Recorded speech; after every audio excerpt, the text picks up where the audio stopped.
has agreed to come and share his thoughts around this topic. Mr. Minister, I missed informing you that this is also the 16th year for Enrich consecutively.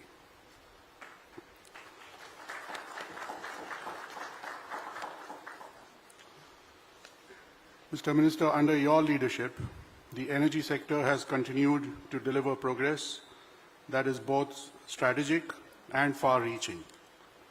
From securing India's long-term energy supplies through international partnerships to advancing reforms that strengthen investor confidence and accelerating steps towards cleaner fuel, this sector has made significant strides. And these are not just milestones for the industry. They are outcomes that benefit the lives of citizens and reinforce India's credibility on the global stage. At KPMG, we are honored that you have chosen once again to partner us and be a part of Enrich. Through this flagship annual Energy and Resources Conclave, we create a platform where policymakers, industry leaders, innovators, and analysts come together defining issues of our time. And through Enrich Labs, which we continue to convene through the year, we are deepening this engagement with the government, industry, and academia. This year's theme, Reimagining the Energy Enterprise in Times of Change and Uncertainty, could not be more timely. The pressures of geopolitics, acceleration of technology, and the urgency of sustainability have all converged to define how enterprises must operate. Mr. Minister, it is therefore both fitting and invaluable to have you with us to share your perspective on how India will navigate through this new normal. We look forward to your vision on how the energy sector can continue to deliver security, drive transition, and strengthen India's leadership. With that, sir, it is my honor to invite you once again to deliver the address of Enrich 2025. Yeah, you can speak.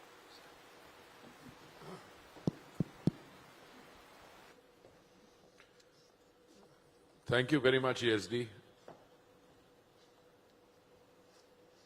I want to congratulate you, KPMG and Enrich, for what you said was the 16th year. You said some kind things about me. At my age, people are always open to flattery, and I am particularly so. The fact of the matter is, I've been associated with the petroleum and natural gas industry for only 4 years. And I think in those 4 years, you've invited me and I've happily come. But since you've said nice things about me, let me reciprocate your kindness. I find this interaction with you every year. I came in 22, 23, 24. I'm back again. I find it enriching. Seriously, I'm not playing on words. Why? Because you provide a platform on which the cerebral people who do the analysis, people who are actually involved in the dynamics of the global energy markets, and a host of others come and interact. But more important, I think, the focus that you've had or you are having on encouraging startups, and that I think is the most valuable of all. I mean, what you do is otherwise very useful, but I think what you are doing for the startups. Now, I was looking at some figures in my notes.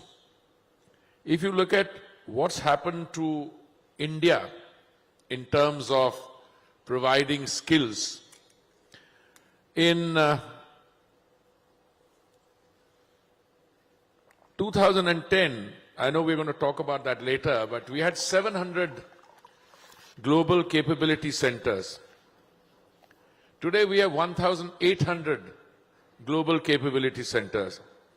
And the projections that I have, and I think they are realistic, is that these global capability centers will rise to 2,200 by 2030.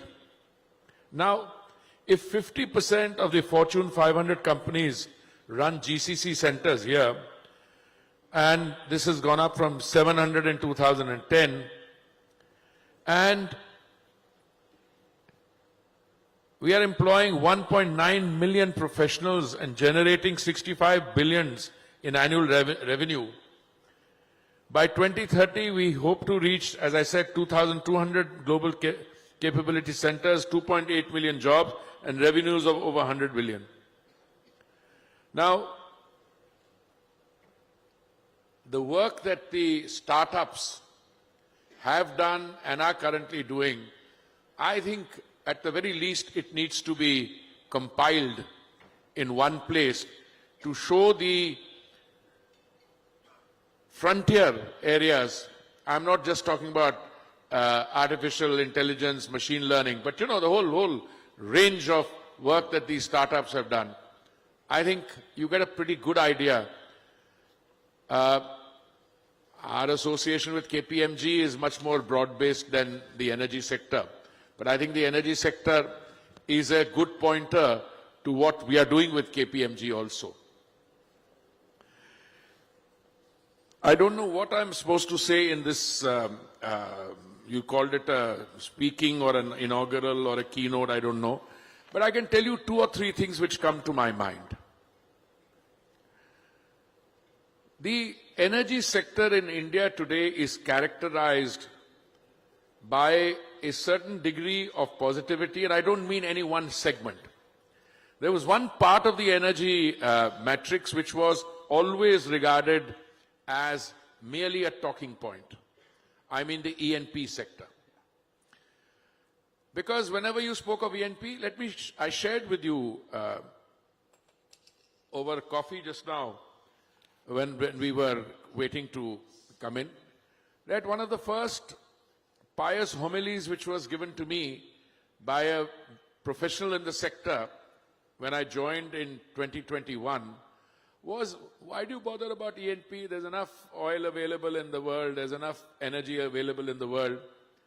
Now, I took that well. I was polite to that person. But I also told myself that if the rest of the story is what I think it is, that you have an economy growing at an impressive rate. I'm not talking about the last quarter's results, which are the first quarter of the current year, 7.8%, or the last quarter, that's the previous quarter, which is the last quarter of the previous fiscal year, 7.4%. Leave all that. Even then, in 21. And if all projections made by the International Energy Agency in Paris or elsewhere tell you that the Indian demand for energy will rise 3 times the global demand, or that for the next 2 decades, 25% of the increase in demand will come from India, then you ought to be redoing your sums. And I think that is where we realized that pretty early, that 2006 to 16 was what I call a lost decade, and I'm not making a political point. But what happened after that, I think after 2016, we brought in a lot of reform, and I want to fast forward. What we've done in that sector with the latest landmark legislation and the message which has gone out, and I think that message has resonated, and today the international oil majors, the 4 or 5 there are, there's renewed interest. They are cooperating with my friend Arun, who chairs ONGC, for the rejuvenation of Mumbai High, what they are doing in other offshore basins, etc. And the results which are being reported to the Director General of Hydrocarbons shows that activity. Now, most of you are not only familiar, I see captains of industry sitting here, but let me go to the cleaner biofuels energy. And by the way, I say all this as we are committed not only to availability, affordability and sustainability, but you've got to survive from the present to the sustainable. But our story on the sustainability journey is, I think, even better. We had 1.4% biofuel blending in 2014 when the Honorable Prime Minister took over. We had a 10% target by November 22. We did that 5 months in advance. We have a current target of 20%. Target date was 2030. We've done it 6 years in advance. And I want to put a full stop there. We will now assess where we are to go. All the stories you hear that we are now going to do another leapfrog, etc. We haven't come to those conclusions. The ecosystem is absorbing all this. Equally, all the stories you hear about biofuels being harmful for engines, there's a load of BS and B capital and S capital, and I don't know what that means, but it's an expression I learned. All the energy companies, all the automobile companies, everyone that I know, occasionally somebody will write a story. Oh, I interviewed somebody, he's an automobile engineer, and he said he bought a car in 2021 or 22 or even earlier. That car used to do very well. And then so I asked that guy, politely asked that automobile engineer which car he's got and why the mileage came down and where does he live. I mean, if he lives in Gurugram or in Delhi and goes to Gurugram every day, I can give you 21 reasons why the efficiency of the car will come down by 1 or 2%. I mean, what is all this? I mean, it seems that there is a storyteller out there who's, somebody said, look, let's be serious about it. When we move to cleaner energy, whether it is biofuels or CBG or green hydrogen, that is the imperative of the time. If I were a free agent, I would move away from fossil fuels. There were people, romantics like me sitting outside in the West in the UN system, which I also worked. They all want this set targets. Yes, very good. We have to meet the target. And by the way, India is one of the few, probably the only G20 country which has met its climate targets. But as we move on that, we have to survive the present. Yeah. Now, I hear people say that, you have such a large economy and you can do this and you can do that. First thing that my Prime Minister has to do, because he's a democratically elected Prime Minister, is to make sure no matter what the weather conditions are, there is no shortage of energy in any part of the country. And that our guys ensure, my colleagues who are in the working in the OMCs, they're people, even in flood conditions, they take cylinders on their shoulder to deliver in the remotest areas. But look at the other advances that are taking place. I was with the Honorable Prime Minister in Numaligarh, which is in Assam, and he inaugurated the first bioethanol refinery, which is going to make ethanol from bamboo. Second generation ethanol. About a couple of years ago, we inaugurated the Panipat refinery, which again is one of our IOCL. The one in Numadigarh is Oil India Limited.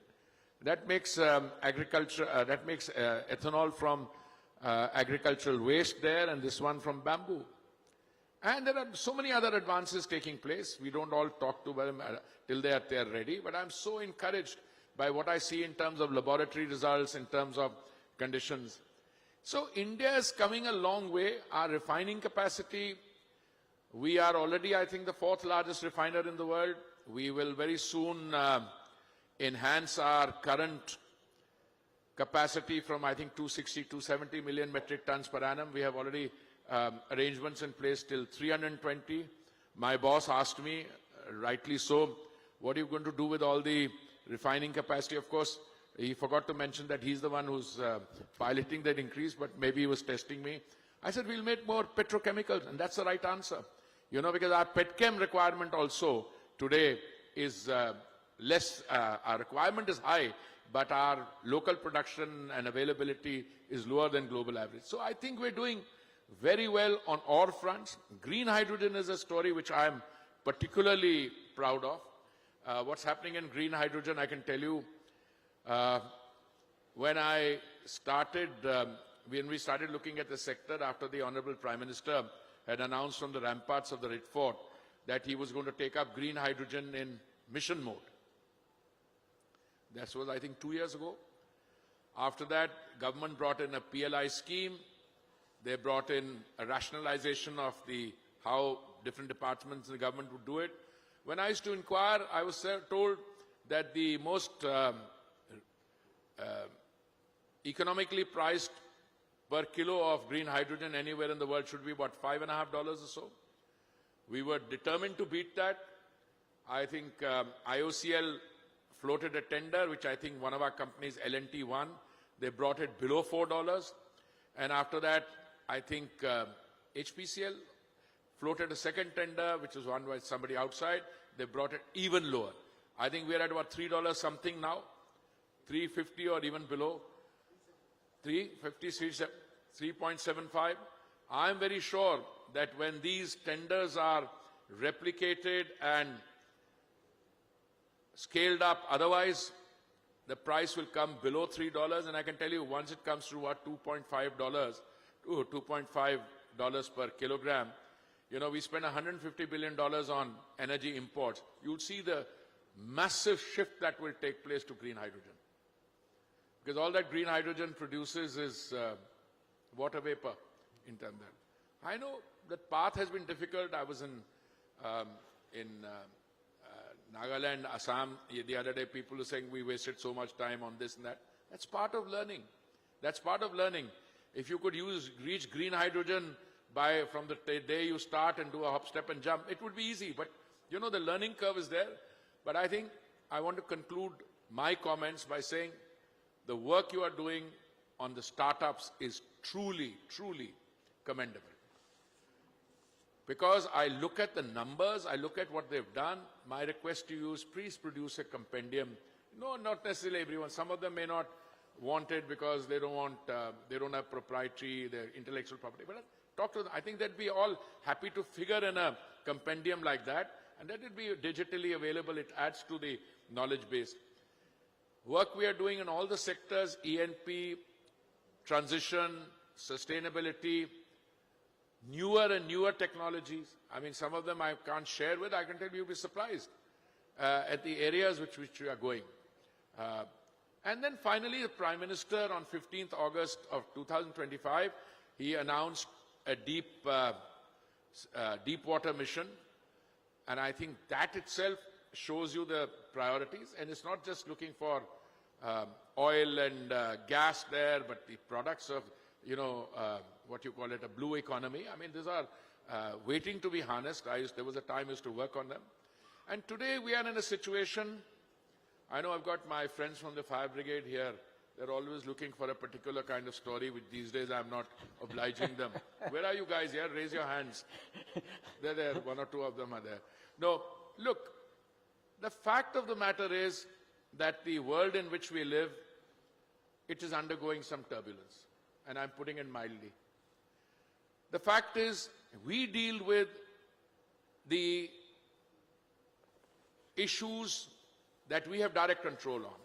But today we have developed the resilience to navigate global turbulence as well.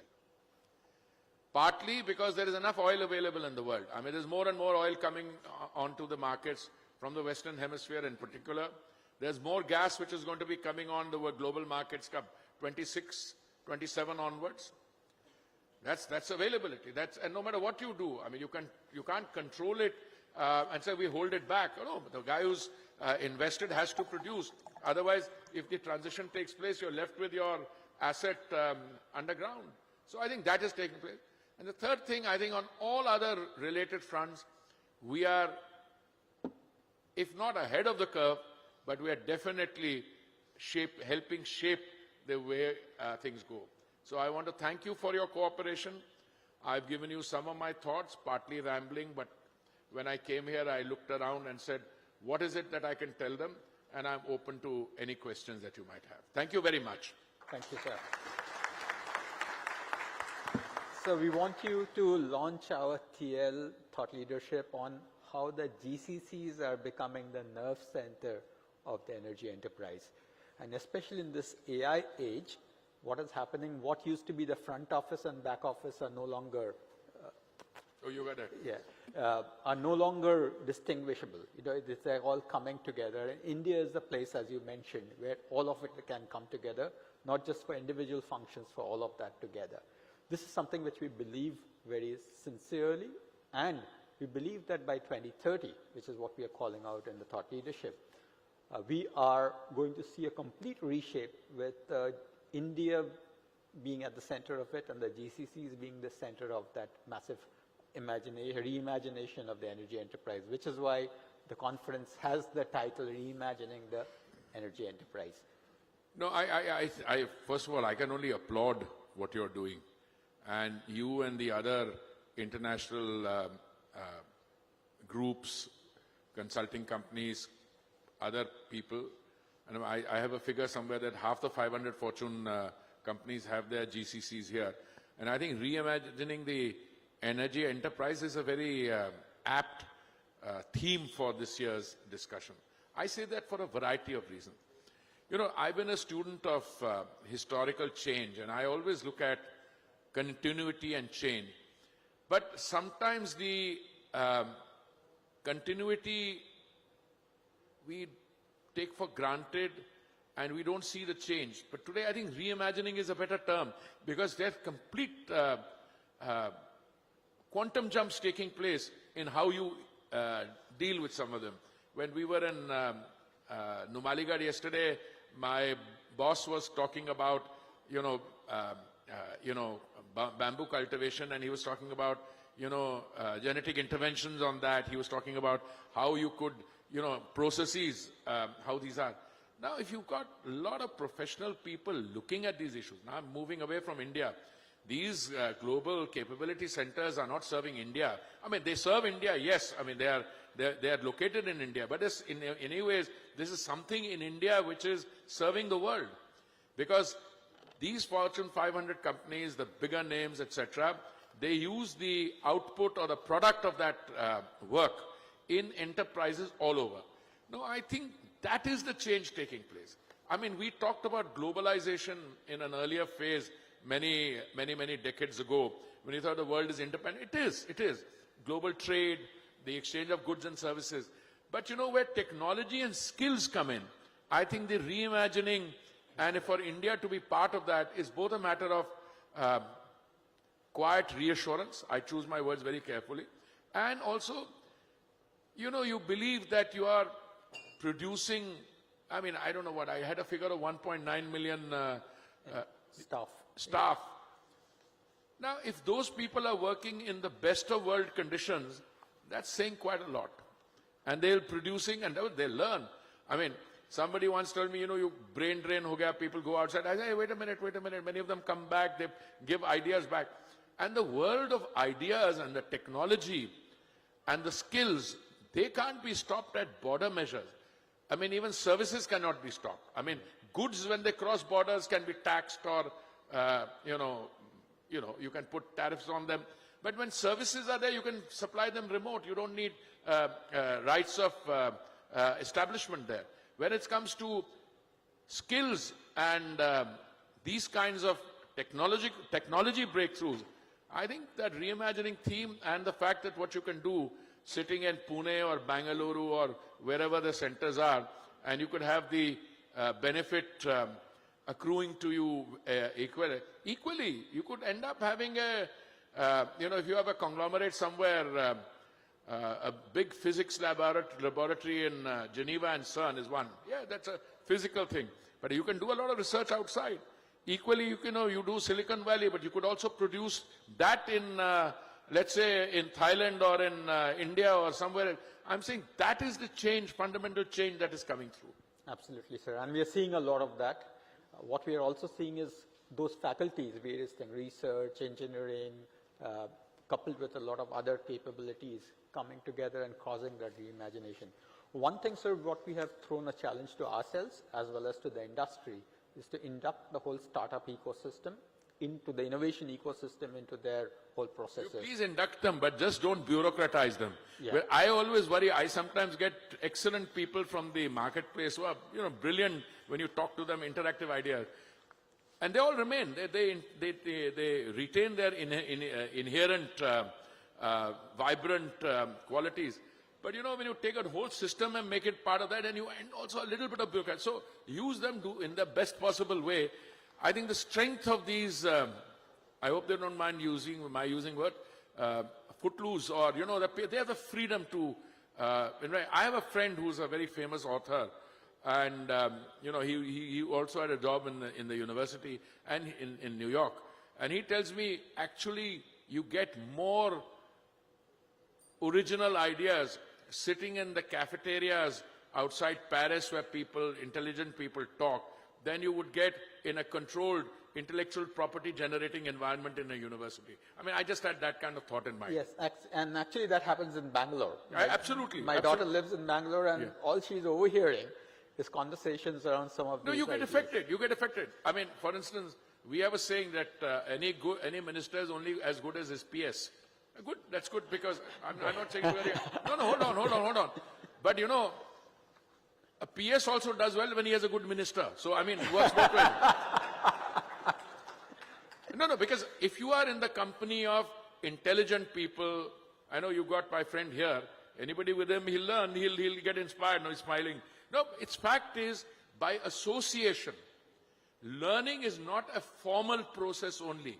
There is a very high degree of the cultural environment in which you are, the kind of value system they give, and especially when it comes to innovation. Why do certain parts of the country, I'm talking about India, I don't want to, you would say I'm taking a pot shot at someone else. No, why do some cities have developed a reputation, well-deserved, for breeding innovation, enterprise? Because I think you get a system around that. It may take place in the cafeteria, it may take place in other areas. You talk to people, and people do that. They also, by association, improve and then add to the overall process. One more thing, and I know we are pressed for time, so we are going to have the thought leadership inaugurated. But before that, you mentioned briefly about diaspora and what role diaspora can play. Just wanted to dwell on that. I have maintained, I was a serving diplomat for 39 years, and I lived outside even after that. I used to always place the population, overseas Indian population, at 25 million or something? Nobody has the exact number, but it's not whether it's 25 million or 30 million or 18 million, not. If you look at the kind of impact those guys are making, and by that I don't mean just Indian passport holders. A lot of people, for reasons of economic security or whatever, they look at a passport as a travel document, they get the citizenship of the country they earn in, they do very well, and then they identify with the places they live in. But they also have some links to India. And if you see the kind of wealth that they have accumulated, I had a figure somewhere, what was it, about 3.5,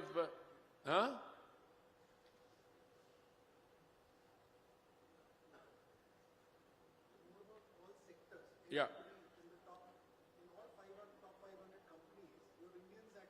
No, they've done very well. But even if you look at the diaspora, which is not part of the 500 companies, I mean, if you go to, my postings where there have been large concentrations of Indian origin people, United Kingdom, United States, okay, parts of Europe, you name it. I mean, I'm not suggesting that there is something special, but the fact is, if you look at the top CEOs in the United States, so many of them were either educated here and went there, or even if they were educated in America, etc. But they all have links back here.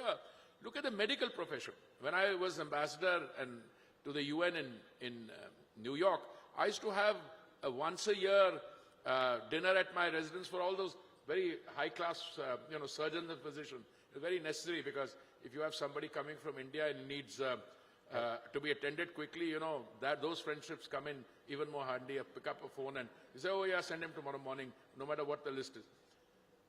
Many of them years ago started getting back in terms of your thinking. They started investing in people. If you look at the number of doctors who are coming back now, not a reflection of what's happening in those countries, no, because they also feel that they have a duty.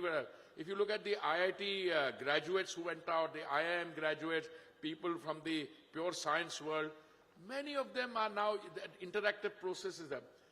And I would like to believe that as we grow from a $4 trillion economy to a $7-10 trillion economy, that free flow up and down, many Indians will want to go there, others who are there will want to come back, other nationalities will want to come here, because all the infrastructure required for that kind of cutting edge innovation, etc., that will be available and the opportunities will be available here. Right.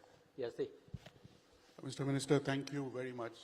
It's really very, very intriguing and interesting. I had one question for you. I've drawn a couple of facts from what you just mentioned.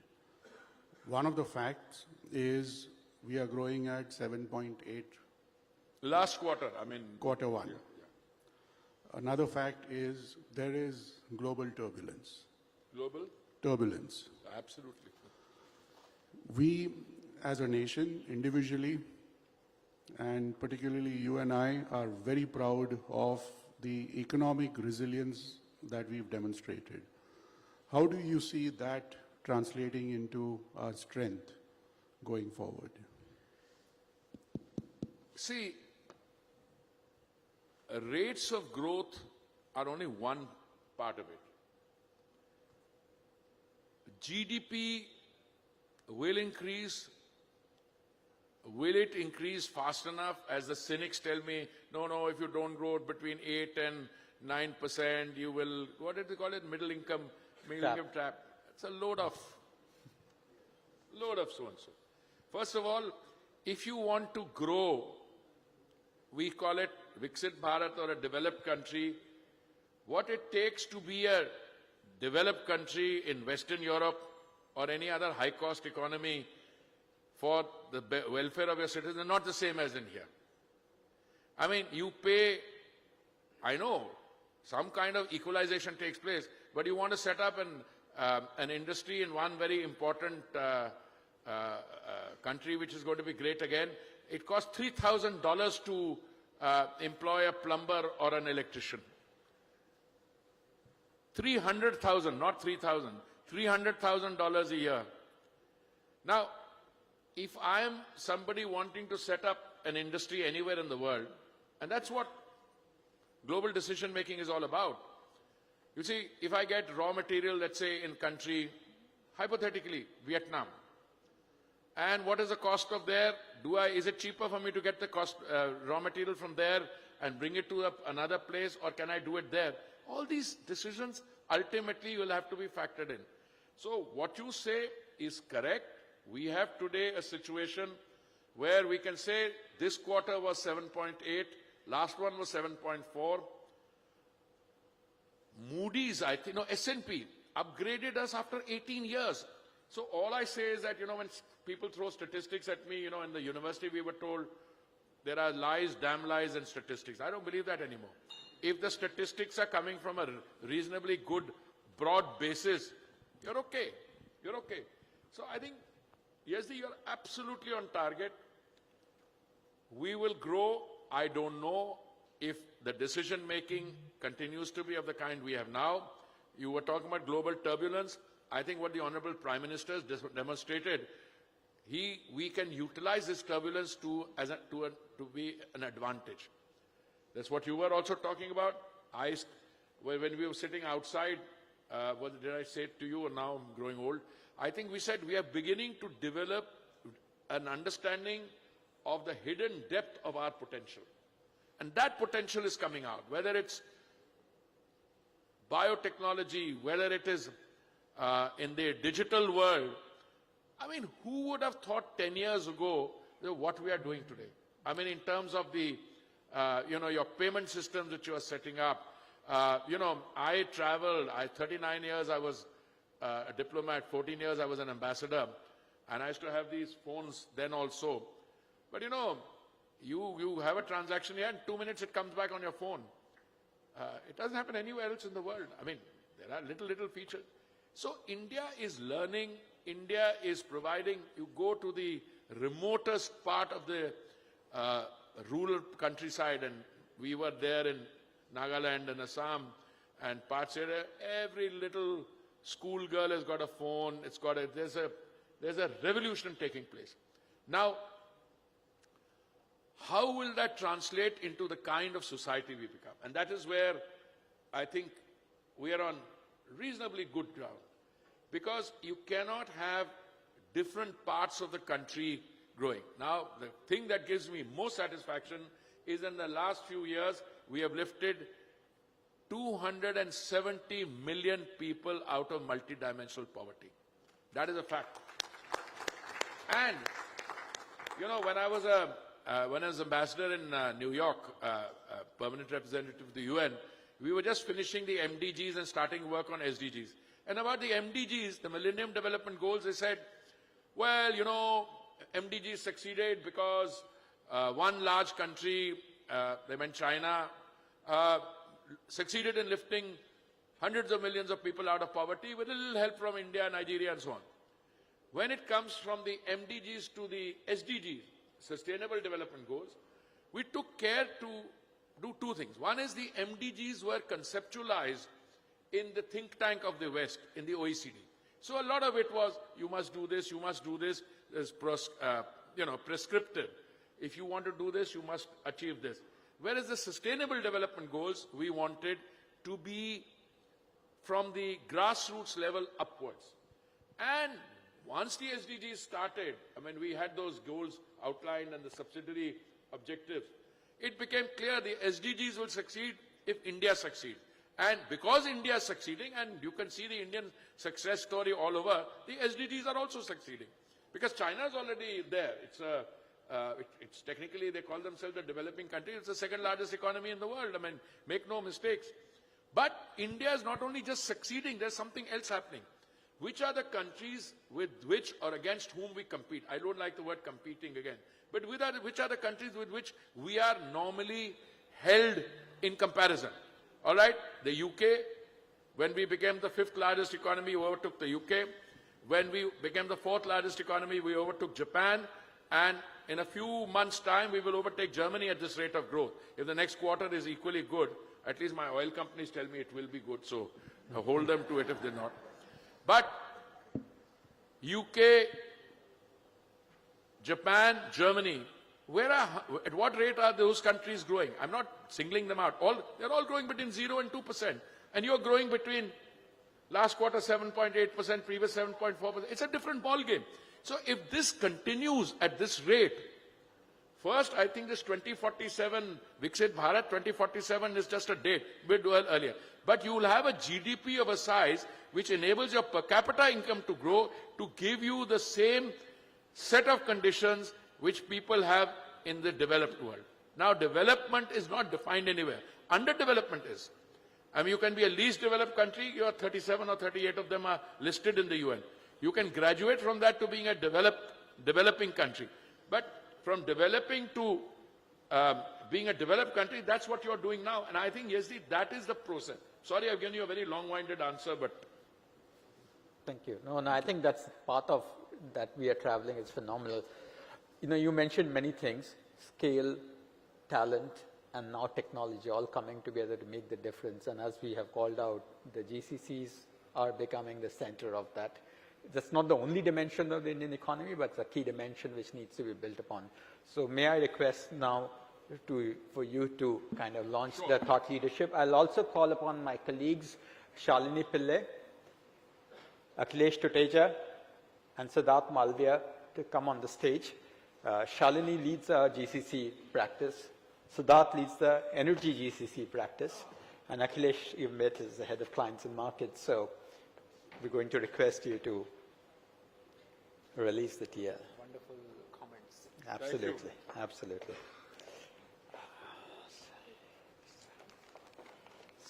Thank you. Yeah. Shalini, come. Why don't you are the GCC head.